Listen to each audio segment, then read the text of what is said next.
What is going on YouTube? Savage here. In today's video, I'm going to be breaking down and analyzing some random duos gameplay. We're going to be discussing things like teamwork and rotations, primarily rotations. That way you guys can kind of get a better idea on how to navigate this map to come out and hopefully get some more victories. But before we get into the gameplay, if you haven't already, subscribe to the channel today, join the wolf pack, also leave a like on the video. Let's get this video to 1,000 likes. And as always, if y'all are tired of playing by yourself or playing with randoms, make sure you join our Discord community and utilize the looking for groups pages to your advantage to go out there and get some wins.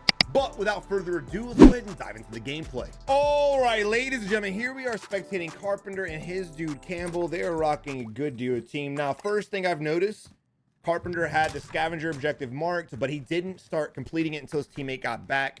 Good decision. That way he can increase the amount of money. Now, by saying that, if you only have one player alive and you get a scavenger, that player that's alive gets the money and no one else. If you wait for him to come back from the gulag or to buy him back, you then both get the money, hence getting double, triple, quadruple, depending on the mode you're playing. Now, the questionable thing is, he should have landed on it. Homeboy should have landed on the scav so we can have the money and possibly even make our way to the loadout drop. These guys seem pretty occupied with each other. It could be this. Nope. Most wanted bounty going for the loadout, just buying his loadout right now. We need to take advantage of this at this point in time and push him.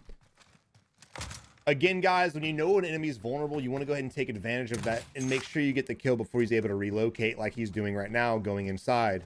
However, we do have a good rooftop. Stop looting and look down and get the kill, bro. Come on, man. And again, this is just time management. If we would have just made our way over here, we could have killed him at the buy station. If we would have made our way over here after we missed that window,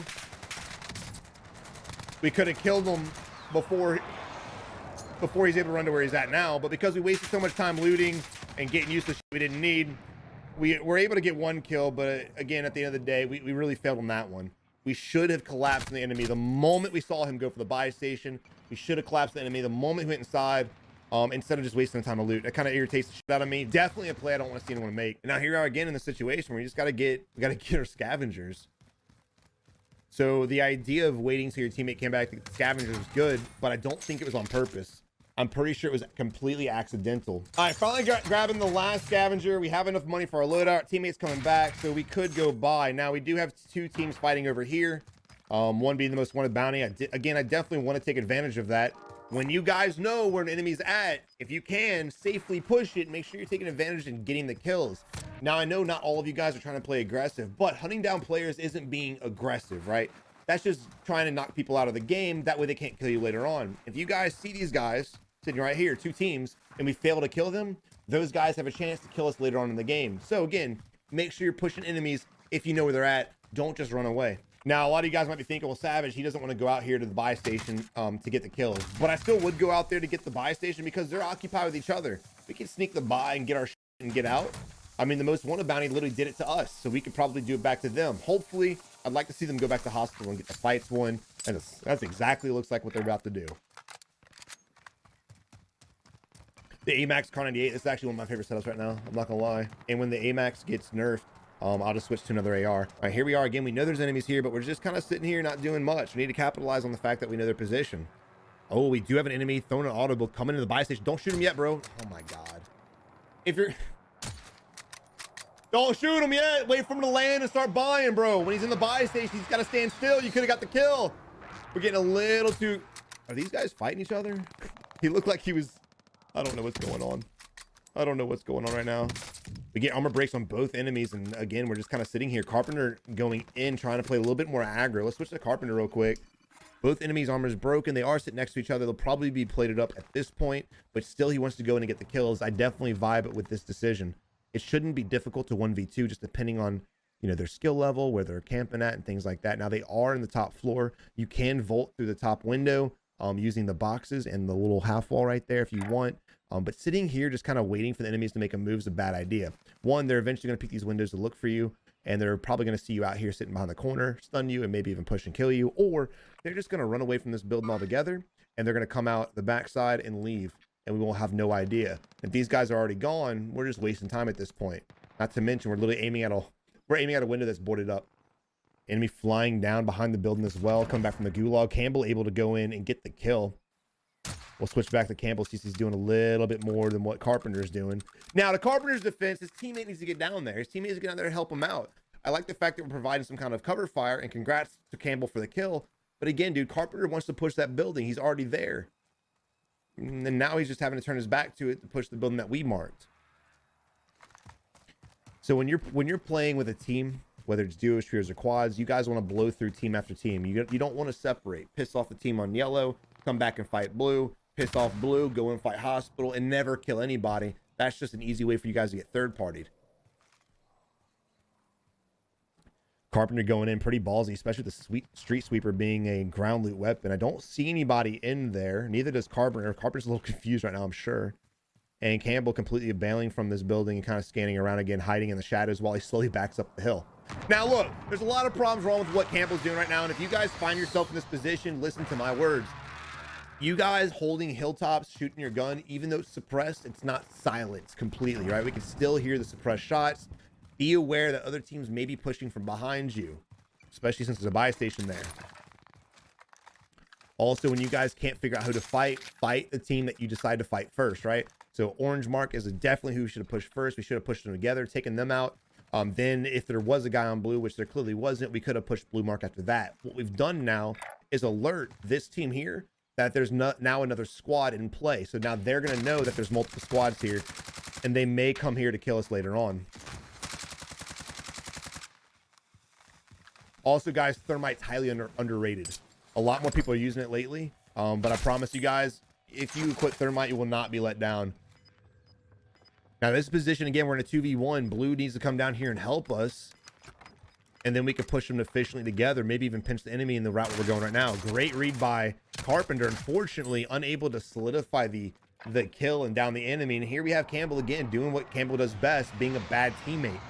I have no idea what the hell his issue is. Don't do this. This is pretty simple, right? Don't do this. And the reason why we keep making videos for lower tier lobbies, this is a bronze lobby.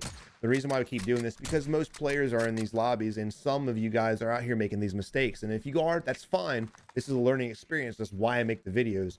Just don't do that. Your teammate is engaged in a fight and he's pushing a building. You need to be pushing behind him, unless you happen to be getting shot at the exact same time by a whole different location and you're suppressed and you can't get to your teammate. Because now what we're doing is we're pushing into this fight, unknowing, not knowing what the hell's going on, and we could possibly have the same fate our teammate had in this building as well. Granted, assuming the enemy team keeps their tempo, they probably roll out or rotate, and there is Isaacson again, rotating out through the other side of the building, coming around completely the different area, and shooting us in the back. It's exactly what I was about to say. Unfortunately, I couldn't pause the video to finish it off before it happened, but here we are. Isaacson really played that completely well. He was exposed in the hallway. He was able to beam his shots with a really decent reaction time. Instead of sitting in there holding the angle like most teams we spectate, he actually rotated around completely, came out of the Verdansk Hospital main entrance and shot us in the back, as we assumed he was still in that hallway. And again, this is why tempo and momentum and keeping movement around the map is so crucial. If you guys are fighting in one area for too long, you overstay your welcome, people are going to know where you're at. Whether it's the team you're fighting or other people that hear you fighting, people know where you're at. So definitely keep moving around throughout areas. Don't stay in one area for too long unless you just happen to have a crazy match going on and you're getting in fight after fight after fight. And even then, you might want to relocate and get out of there before you get third, fourth, or fifth partied. Now, I'm not sure if this was the team exactly that we were shooting at earlier in this building. It may be. One of them did have a rose skin. Let's see what his teammate looks like. I think his teammate had like the camo, like the basic skin on. Or if it wasn't basic, it was somewhat basic. Now we have our loadout. Let me see what his teammate's rocking right now. Teammate's rocking 3 kills, Carnity 8. He has his loadout as well. We need UAVs. We could do self-reses if you guys prefer that. Self-reses is not a bad idea in duos. There we have one enemy laying prone in a truck, just still laying prone, not worrying about nothing. Probably. Oh, he jumped out! Did not see that coming. What the hell? Fortunately, we were able to get the knock, but it doesn't really mean anything. Hopefully, we can get a headshot on the driver and get that down. Come on, baby. Even for the greatest snipers, it's a little difficult to shoot the driver out of the Big Bertha, so I'm not going to slay him too hard. But as far as the enemy's concerned, I don't know what happened. Did he panic, fall out? I didn't really see that. And now here we are pushing up to the building that they're at. Now we need a zip line to the top. I really wouldn't go in the bottom because I guarantee these guys are probably going around. Actually, the heartbeat sensor. I'm not sure what they're doing. Okay, well, we'll talk about this. Not really sure exactly. This guy right here behind the truck, bro. You literally see him.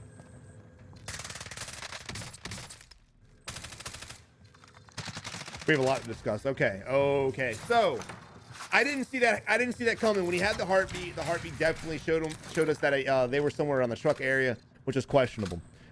If I was the enemy team that we just shit on, I instantly would pulled up, run inside, went up the staircase to get the high ground and fight the enemies, or maybe even stay on the low ground, peek the windows, so if we're pushing the building, they could get some shots off on us. That probably would have been the best play, but unfortunately what they did was hide in a corner behind the vehicle. Not really sure exactly what the hell that was. Now originally I was saying we need to go up the zip line because I was anticipating that the enemies would be running to the rooftop, because most of the time that's what they do.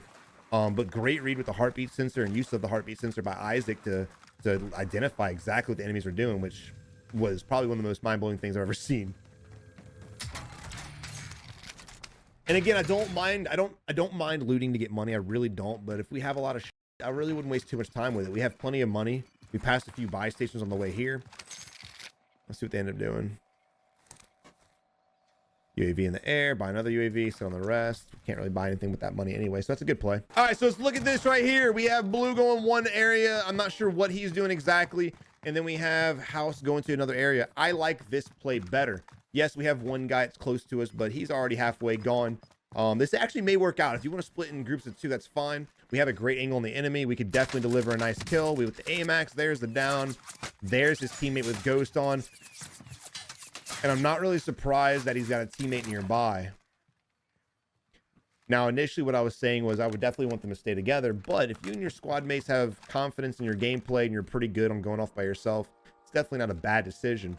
But make sure you guys are, I hate to say worthy, but make sure you guys are worthy of going off on your own. Otherwise, you could end up in a 1v2 situation. Here we have House in a 1v2 as well, taking the high ground, shooting lower to knock the enemy. Not really sure why we're blinding ourselves from the enemy to lose position where he's at.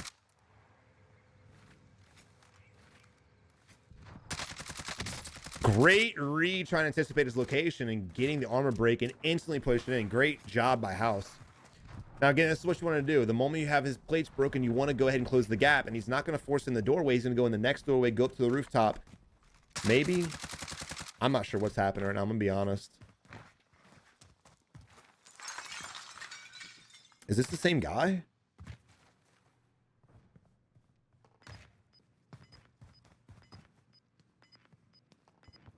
This dude's hauling out.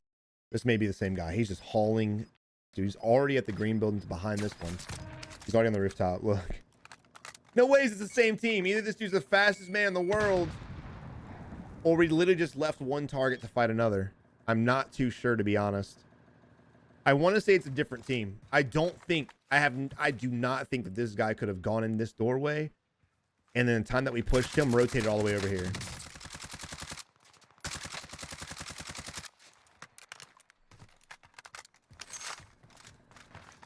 So now I'm going to assume that we're fighting three teams at the same time. Ooh, unfortunate mounting. All right, these guys are going to fight instantly. Go ahead and push in a third party. Now, I would have made the same mistake, honestly. Did not anticipate the guy sitting in the window holding the angle. Great read by the enemy. Not really sure what's going on. We hear claymores exploding. We hear gunshots. So we know there's two teams around us. The one above us has Ghost on.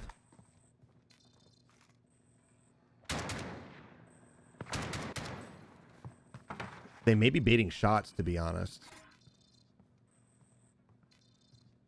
I'm a little confused in the situation right now. I really don't know what situation we're approaching in, and neither does House, and he's going to go ahead and back out of the fight, and hopefully get some money to his teammate back. Now, this is one of the things, again, I was going back to with, I would rather you guys stick together. House seems like he's got a good reaction time. Every time he beams enemies, you barely see a little bit of him, and he just instantly locks on and starts blowing them away. But his decision-making on what team to focus on is a little questionable. As far as maintaining the high ground and things like that, he's on top of the ball. As far as pushing the enemies when those plates are broken, he's on top of the ball. But again, we broke the guy in this building. We completely abandoned him to fight the guy in bank. completely abandon him to fight the guy at fire station. So we're kind of just pissing off the world and not solidifying anything. And we could possibly be in a situation at some point in the match where we're in a 1v4. Now we need to get our access to the buy station and get our teammate back. This is going to be a very, very, very hard. This is going to be a very hard push, regardless. His best bet, in my opinion, is to sneak his way through here and go to this buy station. This one's going to be too focused on. You got fire station, we know there's a team at. You have bounty that we know there's a team at, and then you have the helicopter back here, which identify these rooftops. So I'm going to assume there's 3 or 4 teams looking at that buy station, and you're probably going to die. So I wouldn't waste time sitting here trying to get picks. I would go ahead. I'd already be halfway here. I'd be here by now. I'd be at the gas station, making my way to this buy station to get my teammate back. All right, good down. Hopefully we do something.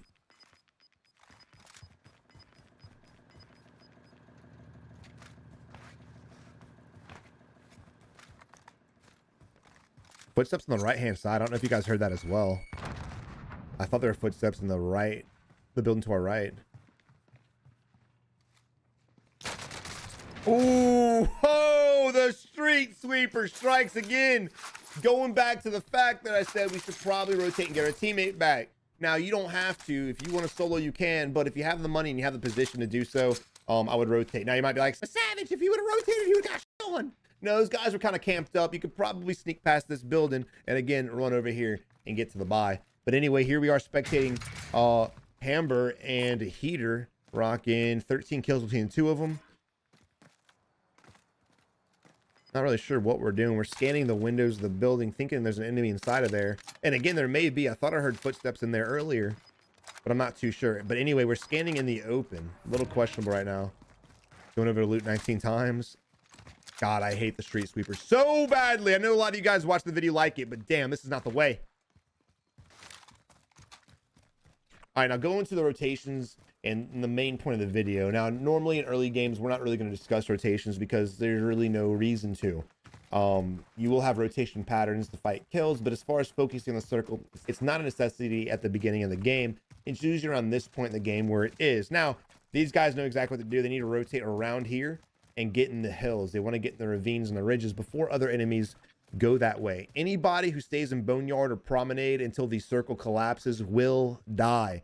This is one of those areas where if you see a circle similar to this, where the edge of it is in the open and you got to cross the open to get to the majority, you need to pre-rotate way earlier than the circle tells you to. Because again, anybody that's in this position is going to get absolutely destroyed. Now, one thing you need to watch out for is this rover right here. You need to watch that rover because there's going to be a team there. It's not a spawn. If you guys decide to take a rover out here like this and you're not going to use it anymore, blow it up if you can. Or drive it down a hill and jump out and let it just kind of coast away. Because that is a huge red flag to me that there's definitely going to be an enemy team in these hills. Now, this guy right here looks like to be doing the same play. You could just be patient. Don't shoot at him. Bait him.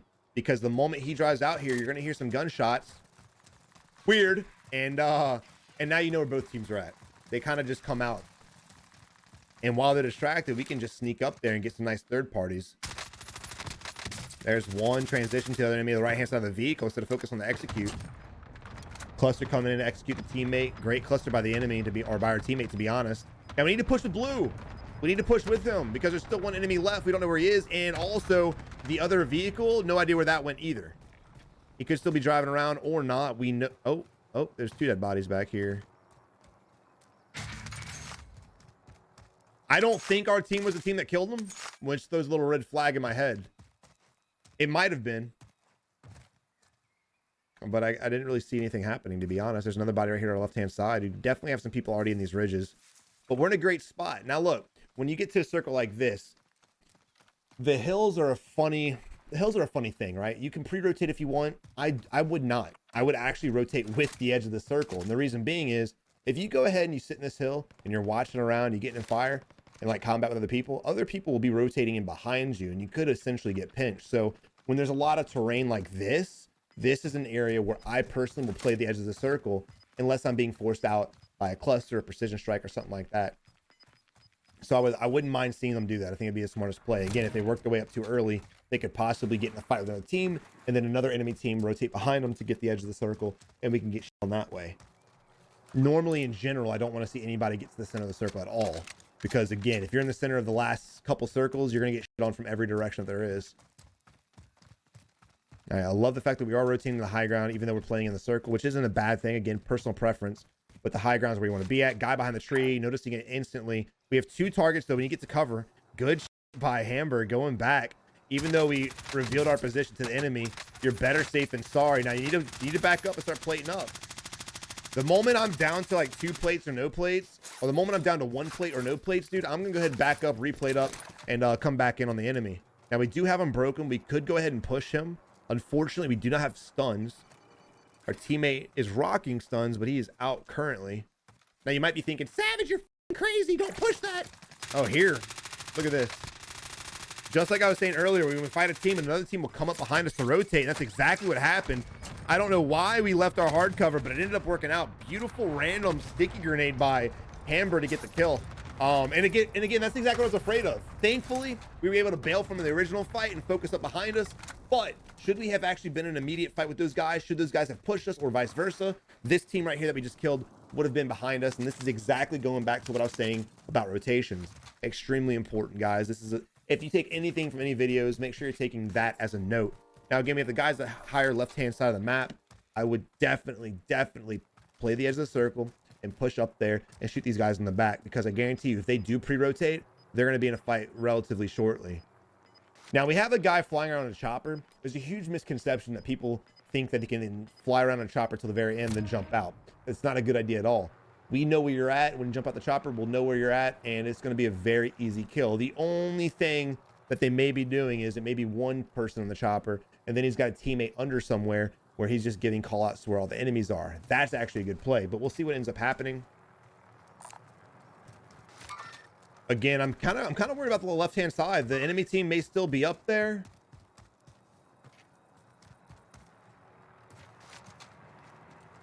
It looks like they did pre-rotate, so we may be able to come in. You got a big Bertha in play as well, I think. It wasn't lit up on the mini-map. I think it's glitched. It's a ghost driving that. I don't know. 3 teams left right now. They're obviously focused on one team right now because they're Fortnite jumping back and forth. I love the fact that we're going around the left-hand side, getting the high ground, coming up close to the enemy, closing the gap, and focusing on them to get the kills. Now, as far as you're concerned in games, guys, okay, now we need the chopper just crashed. We need to start focusing where that guy's at. We need to start looking around. But as far as anyone's concerned watching this video, again, another take, never shoot at helicopters or vehicles if it's a circle like this. Now, Big Bertha's is a different story, right? My bad. If you see a helicopter, don't shoot at that. You want to shoot at vehicles, don't shoot at choppers because you'll reveal their position. Damn, that's unfortunate. Enemy come from the left-hand side. Are we able to street sweeper him? No, we're not. And unfortunately, the squad we've been spectating for so long goes down. And now we dive into a 1v2 situation. Let's see who Activision blesses us with spectating. We spectate the duo that's sitting up here, the one that killed us. And again, the last player I would assume is the one that was in the chopper. And you see the traces coming from the lower 75.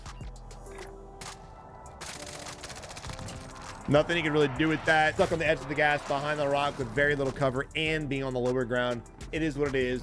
GG's. But again, guys, the main focus of these videos that I want to go ahead and give you guys is in-game strategy, rotations, and the importance of it. Just like I was saying with rotating the edge of the circle with that situation, that's a situation you want to listen to me on. There are other situations where it's in-game circles, it's the same circle size, same amount of players, but the different terrain may change the entire strategy.